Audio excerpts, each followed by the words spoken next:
floor to Louise Azzopardi from Louise Azzopardi Training and Development Solutions.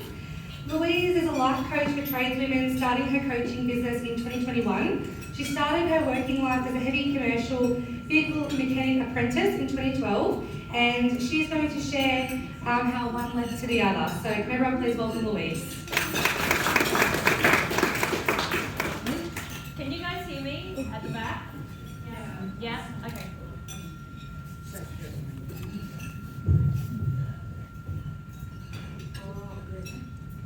So, thank you, True, for the introduction. My name is Louise, and I'm currently a life coach for tradeswomen.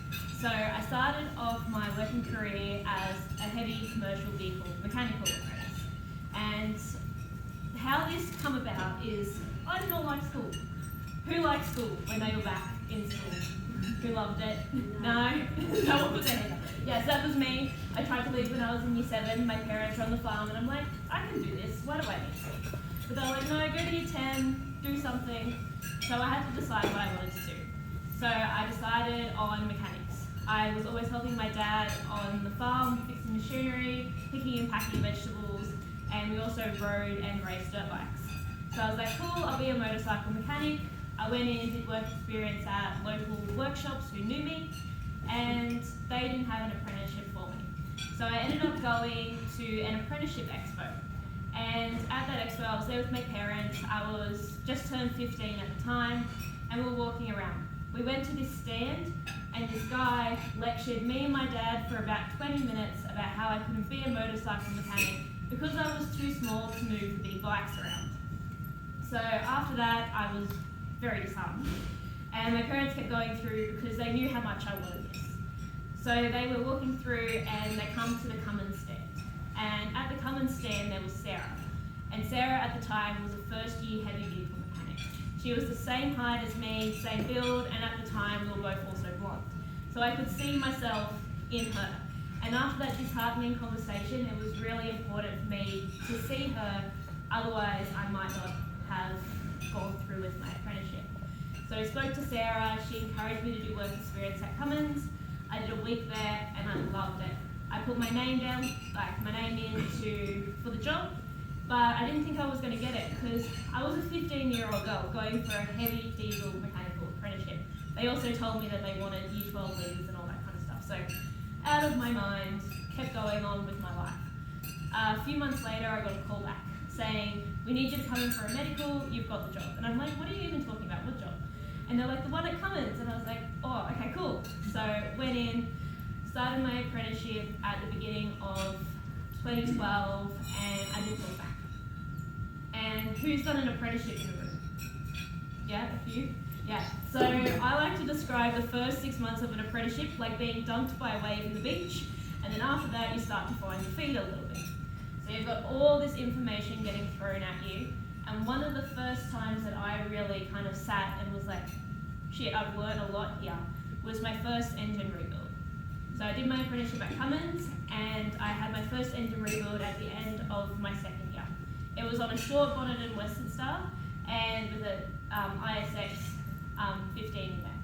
And it was pressurizing, so I did the diagnosis of pressurizing, blown head gasket, and my supervisor was like, we've got a few extra days in this truck, Louise, like you've done everything with tradies, like go, we'll give you a bit of extra time, you do this on your own. So I got stuck into it, did the rebuild, did it a bit slower, we usually do a turnover of 4 days on each chassis build, and it took me about 5 days to do it. So I did it, but I did it all by myself. And one of the things that people thought I could have done on my own was tensioning the head bolts, which were 300 foot-pound plus 90-degree torque turn. And one of the guys was holding the end of the ratchet on the socket for me, and I was tensioning, and he's like, do you want a break? And I was like, no, I just need a minute, I've got to do this. So I did all of it on my own. Then I was sitting there in the driver's seat, priming the oil, thinking like, holy shit, I've done this, now let's see if I've finished it off.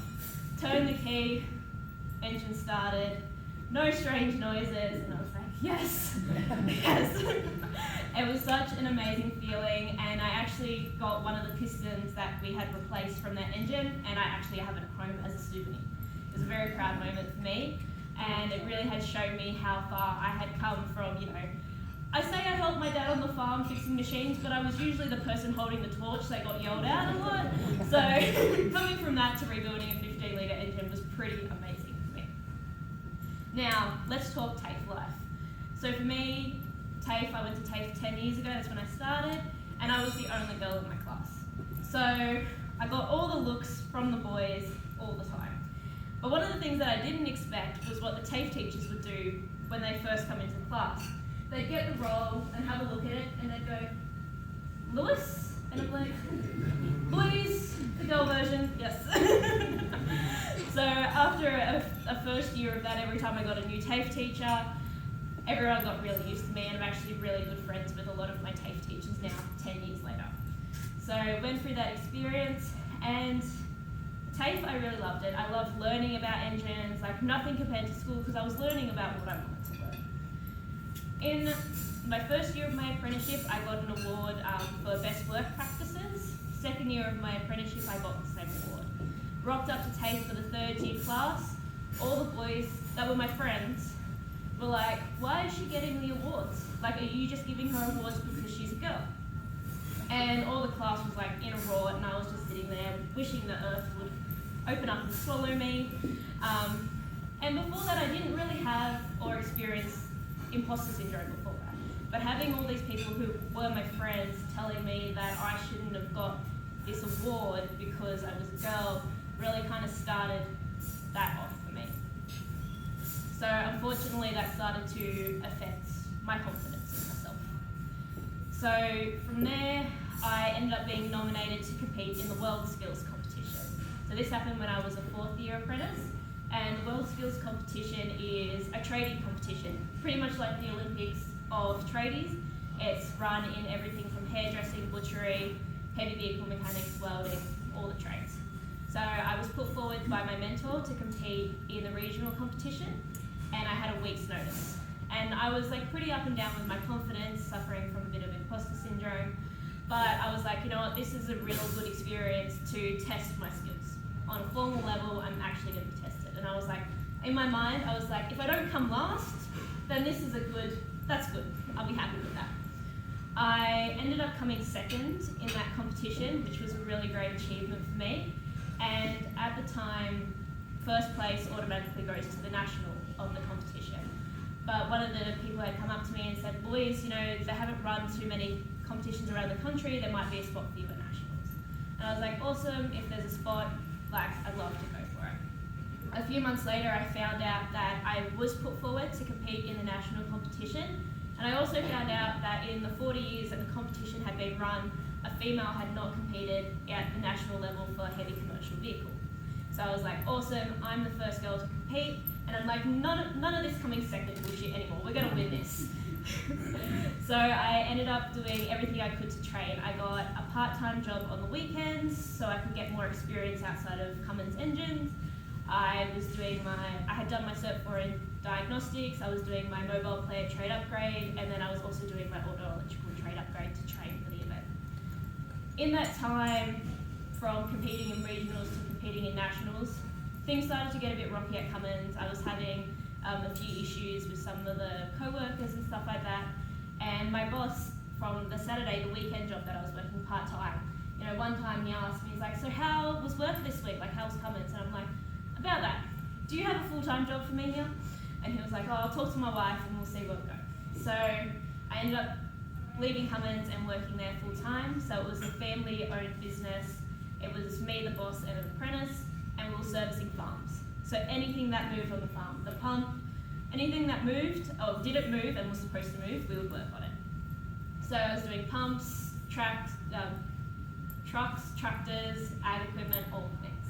And my boss at the time, he said, this is where you've got to learn to be a real mechanic. So I was like, yep, we were out in the paddock with nothing. You'd be working on some random machine and you'd find a manual on your phone in German and you'd be trying to follow the diagrams. So I did that for 2 years, but in that time I competed at the national competition for heavy vehicle and world skills. And I went in with that attitude, like, I've done everything that I possibly can, we're just gonna leave it all on the table. So at that competition, I was the first female to compete in that competition, and I was the first female to win that competition. So that was such an amazing experience for me. I was still struggling with that imposter syndrome that I had been feeling, but it was just kind of like this, like, holy shit, like, I can do this, like, I'm good at this. From there, I ended up competing in the international competition, where I was the first female also to compete at the international level, and still currently the only female to compete at the international level there. That was an amazing experience, and it really showed me how much just existing in my trade and doing what I loved every day could make such an impact. We were there, I was competing against 16 other countries, all men, all their mentors were men, my mentor was a man as well, and these countries were things like Morocco, France, like, you name it, they were there. And they had never really seen a girl doing mechanics before. So it was kind of like an eye-opener for them. And I went and I competed, and I didn't do as well as I thought. I had put my heart and soul into training, and I was like, no, I've totally blown it. But I didn't.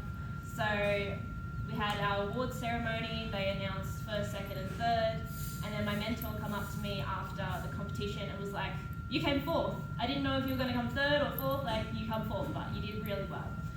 And that was such an amazing thing for me because I had thought I had blown it.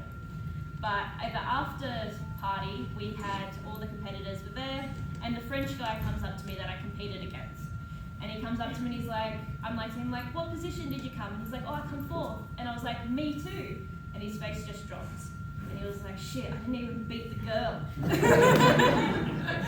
But after that competition, he's actually the one that I stay connected with the most. We still touch base every now and then, so that's actually a really random connection that I never thought that I would have that's actually quite special to me. After that competition, I come back and I attempted to go back to my everyday life. But having that high standard for myself was actually quite a struggle coming back to normality, because I had reached this high and I was comparing everything that I did to that level of success. And I put so much pressure on myself, I actually worked myself sick. I was working as a mechanic, I was a TAFE student ambassador, I was mentoring girls like casually through social media, and I was also speaking about my journey and trying to have a life on top of that. But I ended up working myself sick, and it was kind of like, you know, a service would have taken me 2 hours, but it was taking me all day, and it felt like I was moving my body through water.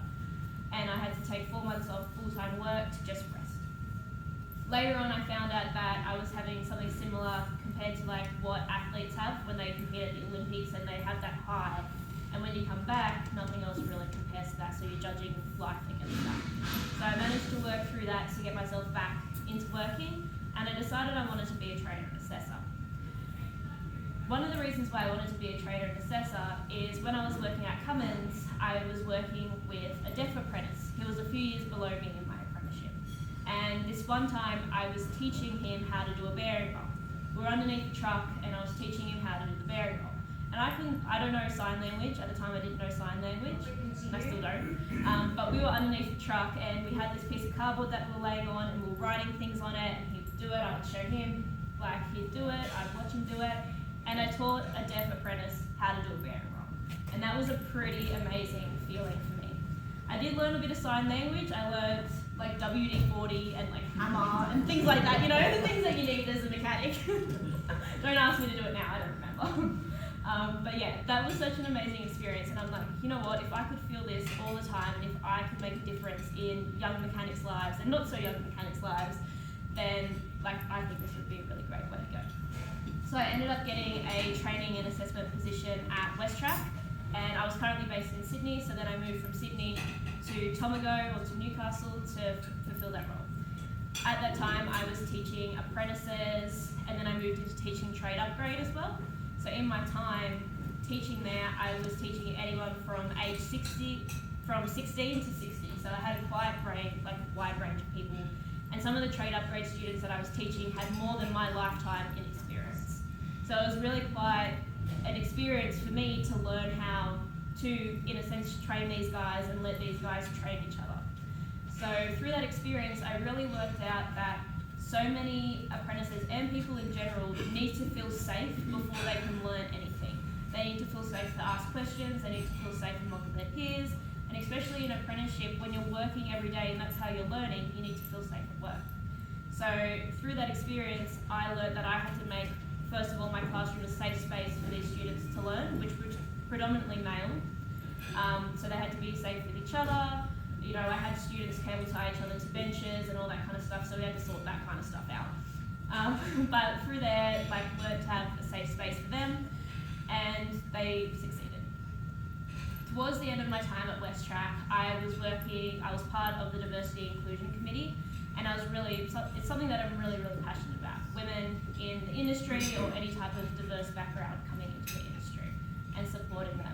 And on this one particular day, I had 2 girls come to my classroom in tears about something that had happened in the workshop. I then went to this Diversity Inclusion Committee meeting, and I pitched that, you know, these girls need support, and they were like, well, no, harassment doesn't happen here, and it was kind of one of those things where I was like, I need to do something about this. Like, whatever I can do, I don't know what it looks like, but I need to do something about this. That's when I decided to leave working full-time and starting my own business as a life coach. I found the coaching industry during COVID, when I was, you know, sitting at my computer watching all different webinars and all that kind of thing. I found the coaching industry, and I was like, who's coaching tradies? I couldn't find anyone. So I was like, you know what? I'll just be the person who coaches the tradies. So I ended up going in. I'm currently doing my master practitioner in life coaching, and I've been formally coaching for 2 years now, and doing speaking engagements and stuff like this to really get the message out about, you know, being a tradie, being in the transport industry, and that, you know what, sometimes it might not be easy, but there is support out there if you are going through a hard time. We do have your back, and there are tools and techniques that you can use. So in my position now as a life coach, I coach tradeswomen and their leaders to create a safe workplace, and to kind of overcome any of those bumps where, you know, maybe they're the first woman that is entering into that business. And you know what, people have unconscious biases, and some people just don't know what the hell's going on. So they need a bit of help and support for that. So that's where I come in, and that's what my business does.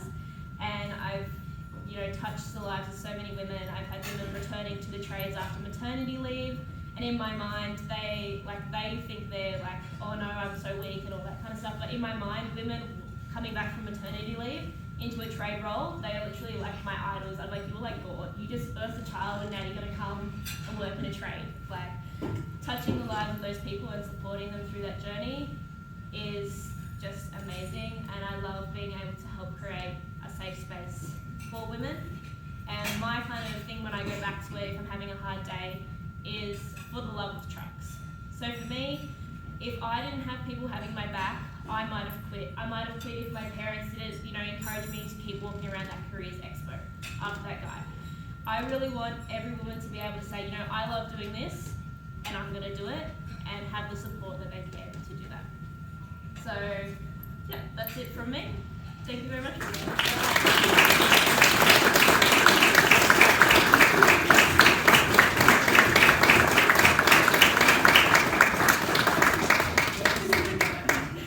Well done. Well done. Okay. Yeah, that's Do you want to do questions or anything?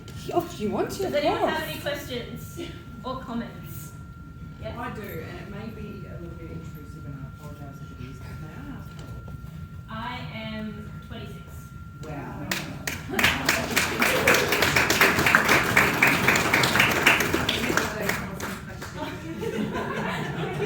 Yeah, Caitlin? I already know the answer, but where do people find you on socials if they want to follow your journey? Yeah, so you can friend me on Facebook at Louise is a Party. I also have an Instagram page, Louise is a Party Coaching, and I also have a Facebook group called Tradeswomen Owning Their Power for mentors, tradeswomen, and women wanting to get into a male-dominated industry where they can come in and get support from me and the community of almost 1,000 tradeswomen. And LinkedIn. And Louise is a Party on LinkedIn. How far do you travel? How far do I travel? I go to a lot of places. I travel as far as I can, but I started my business during COVID, so I'm actually expanding wherever I can. Yep. All good? Alright. Yep. If not on social media. I've got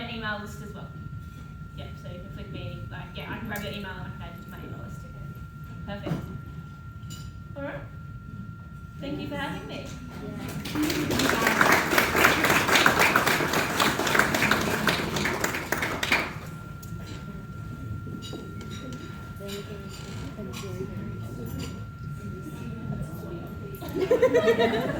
Well done.